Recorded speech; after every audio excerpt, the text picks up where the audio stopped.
policy and geopolitics, and then security policy in the second panel. And if I may kindly ask you, you can also pencil in 27th of October of this year for the second part, which happens to be just a couple of days before the Centenary of the Turkish Republic. After the panels, there will be Q&A sessions at the end of both for about half an hour. You will have an opportunity to pose your questions at the speakers or the moderator. And the day will end with a final speech of Professor Hüseyin Bağcı to conclude. Unfortunately, we won't be having an evening part of the event, as announced, due to unexpected and unscheduled developments. I have said a lot, but didn't say anything unexpected and unscheduled. Unfortunately, there will be no evening part. Having said that, let's start today. I hope everybody is ready. As you know, there is never a dull moment, and not a boring day in Turkey, especially in this part of the world and these days.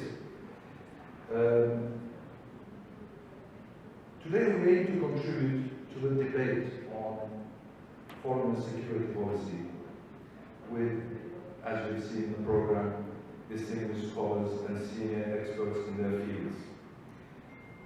On that note, I would also like to take this opportunity to thank Professor Hüseyin Bağcı and the Foreign Policy Institute of Turkey for their continued support and participation. Professor Hüseyin Bağcı does not need any introduction. Those of you who are familiar with the foreign policy territory sure have heard of him or have listened to his conferences.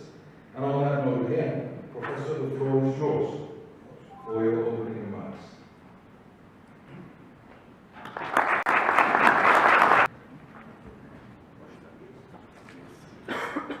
Good afternoon.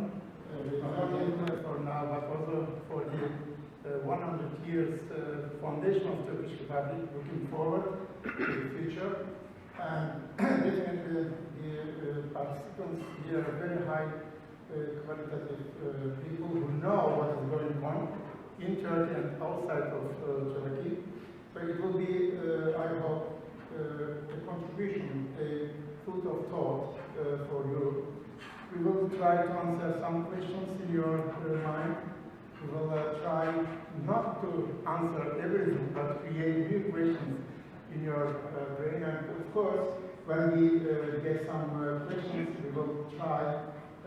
So far, myself and my colleagues, we will try to explain from different perspectives. As you know, Sigma and Foreign Policy Institute, we cooperate together.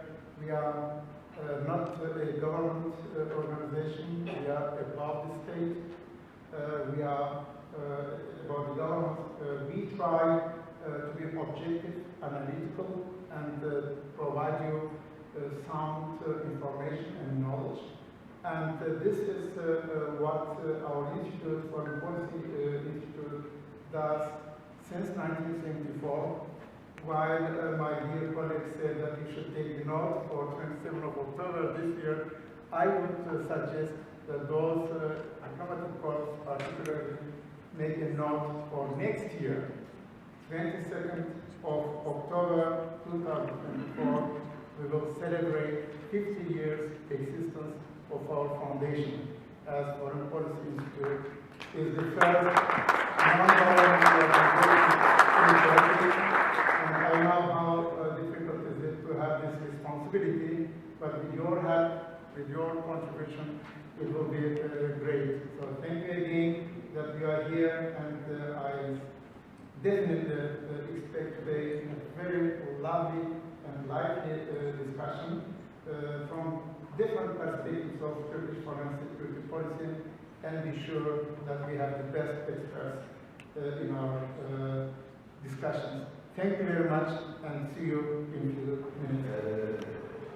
She's been a journalist for almost 30 years, and she covers mostly foreign policy issues. And until recently, she had prepared and hosted an exclusive foreign policy program called Dünya Gözüyle at KRT News. This week she has finally started her own YouTube channel. May you all subscribe to her YouTube channel. And this gives me really so much happiness to see the interest in foreign policy. So also thanks to all of you for coming and being part of this discussion. So let me start first inviting our speakers, definitely Mr. Steve Budget, may I invite you to the podium, please. Also Professor Alexander Engelmans, Professor Özlem Türk, Associated Professor Özgür Tüfekçi, and Ms. Gülsüm Akbulut. May I all invite you to the podium.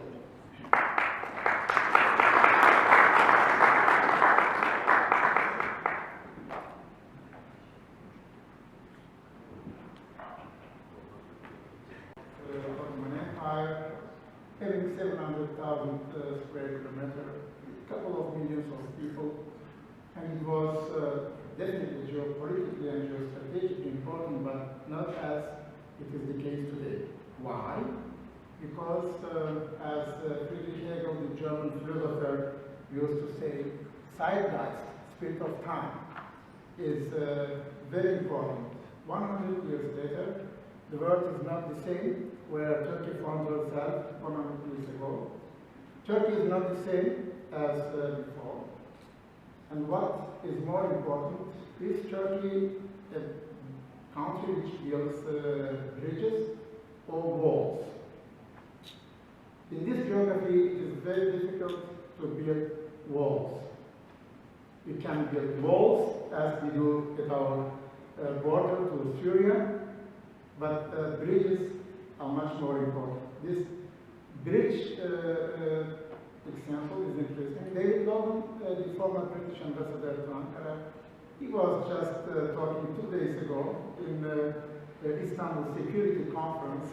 He said, this building bridges, it sounds nice, but I prefer the bridge in Istanbul, where I can take simit and fish. It was meaning Galata Bridge. The 21st century, ladies and gentlemen, will be not an easy century for Turkey and also for the entire world. As the German Chancellor Olaf Scholz was saying in his Foreign Affairs article, citing that the world is not anymore the same as 24th of February 2022. And now everybody is trying now to get a new position. This is the question whether the countries will have much more value-based politics or interest-based politics. 100 years later, Turkey is one of the countries in the world with population, so 85 million people officially. I'm not counting those people who are in Turkey seeking refuge. 85 million, 26 in the world, and geographically around 700,000 square kilometers, which is 24th in the world. And Turkey is among G20 countries. Economically speaking, Turkey is one of the economies which has developed in the last 30 years, 40 years since the Results Reform program.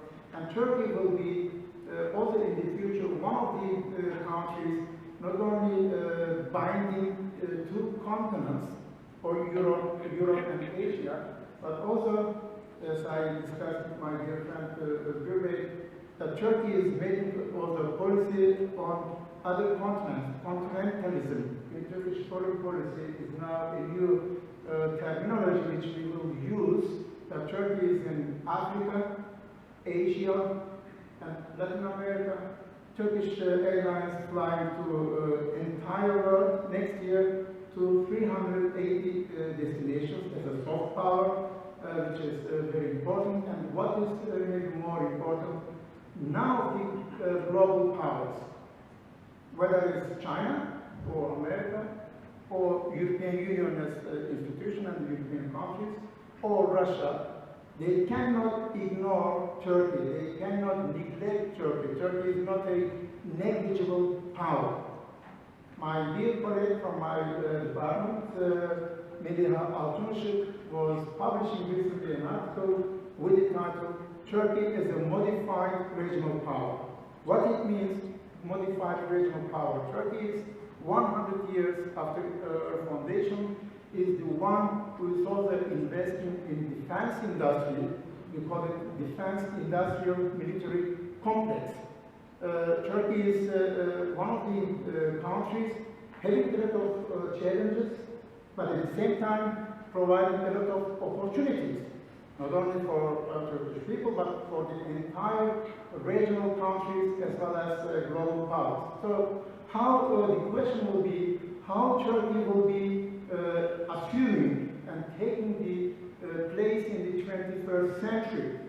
The perception of Turkey, how Turkey sees the world is important, but also how the world perceives Turkey, it is actually much more in the light of the recent developments after the Arab Spring. In 2011, as you know, Arab Spring emerged in MENA in Tunisia and it spread out quickly all over the Middle East. However, ultimately, Arab Spring failed to bring new democratic regimes to Arab states like Libya, Egypt, and Syria. It happens to create new regional order in the Middle East while showing very little region. In Egypt, the Mubarak regime collapsed after uprising of the Egyptian people by the means of the Arab Spring. And democratic administration were established and elections were held to form government. Since then, the government tried to develop religious rules to govern, causing incredible frustration among the people and the Western countries. Egyptian military authorities had taken this as an advantage to make military intervention to topple the President Morsi, like President Morsi. As a result, after the coup, the military administration has retaken the government. Nothing has changed, but the time has lost. Being controlled by non-Arab states, so the Arab order being taken care, let's say, quote unquote, by non-Arab states. The second one has been, and in line with the first one, the kind of intimacy of sectarian identities and sectarian politics. And the third development has been the increasing role of violent non-state actors, which are all continuing to today, but somehow with a different figure in all of these figures and developments. So post-2011 has given us a new context in the region. So while all these three developments that I talked about were continuing, what the region witnessed was a series of broken states in Syria, Libya, and Yemen, and which all demonstrated us a competition of different actors in our surrounding region. So Syria became a zone of struggle. United States non-interest or being uninterested in the region has caused Russia to come into the picture as a Middle Eastern power for many. We have seen new axes emerging and new struggles emerging between Turkey and Iran, Saudi Arabia and Gulf and Iran. Inter-Sunni axis, we have seen the troubles of Muslim Brotherhood and the emergence of the Turkey-Qatar axis, which all complicated the already As a wrap-up, I found something that you didn't mention in the presentation of somehow. The invisible big brother that didn't come up in the presentation. Because everyone has the tendency to believe that whatever the US does, it does it on purpose. And every mistake is so calculated. And everything that it earns and does has a point that will lead to some goal, and so that wasn't missing in the presentation. That's all good news. And instead, we talked about the Middle East, which is now a center of global penetration. So just as we heard from Hussein Bajid, the new terminology in the IR as continentalism, now we're also offering in this presentation as the Middle East being the center of global penetration. That's so fantastic. to the debate. Thank you so much. So our next speaker is... We are here to teach, not to speak spontaneously. That's why I prepared that presentation over here. First of all, I would like to thank Professor Baji for the invitation and Mr. Ahmed Douan for the organization. That's a great honor for me to be here. I want to talk about that ideology of Eurasianism and its application in Turkish foreign policy, specifically on Turgut Özal, Ismail Cember, and Ahmet Davutoğlu.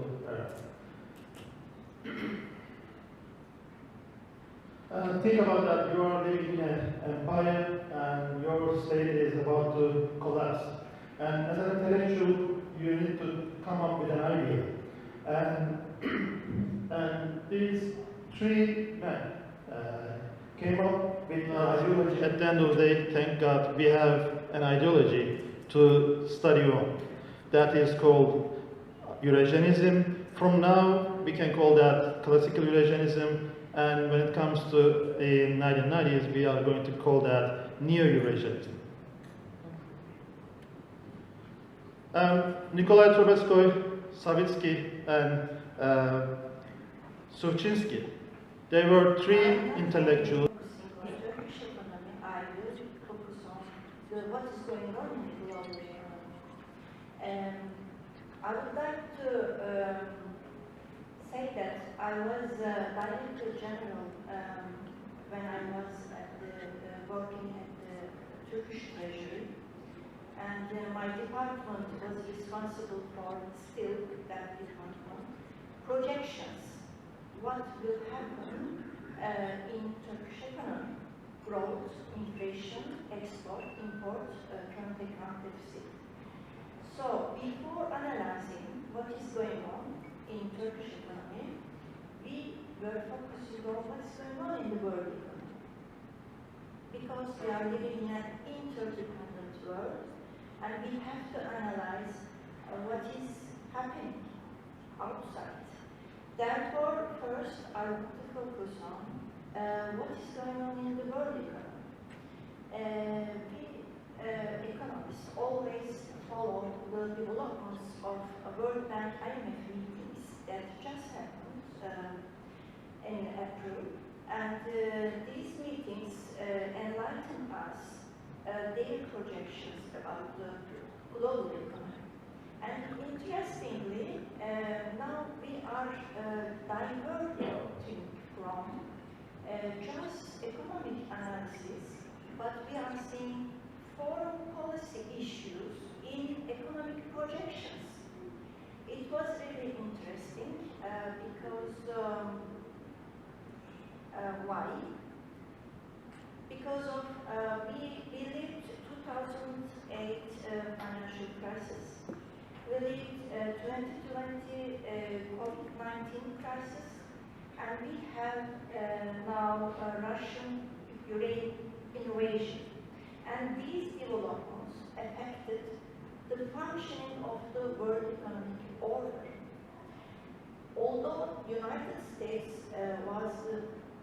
is maybe pioneer of world economic order, liberal world economic order, now we are seeing that we are now talking about trade wars, technology wars, and sanctions.